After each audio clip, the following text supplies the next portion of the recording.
This here is a perfect example of what the media does to get people to hate Trump. The Vatican asked Pope Francis' funeral attendees to wear all black. Trump wore a blue suit. So that's what the media says, and this is the image they show you, right?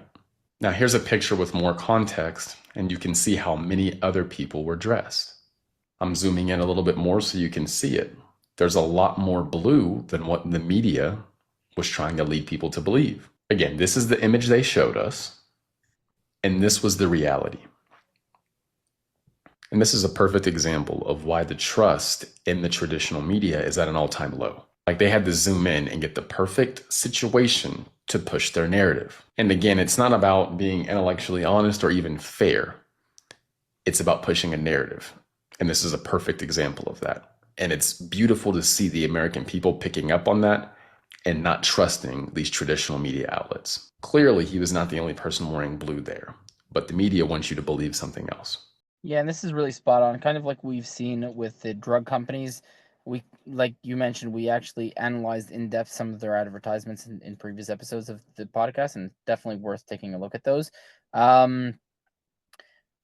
The reason the drug companies advertise in the United States on TV is not necessarily to convince you to buy a drug or even to convince your doctor to buy a drug. It's to buy favor with the media. So that way the media will obfuscate the truth about the damages caused by their drugs, about the lawsuits against them, etc., and will not cover it, or will cover it in very, very favorable light.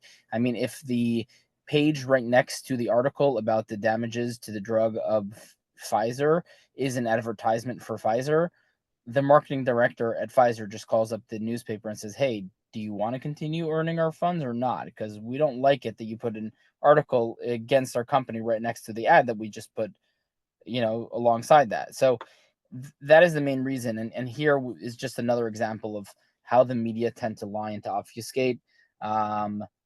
This is just complete bullshit, right? I don't know if they did ask people to come in black or not, but in reality is possibly a majority or just a very large percentage of the people there were dressed in blue.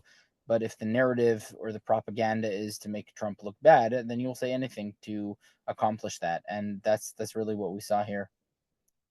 And several media outlets, continued with that story and used the same photograph.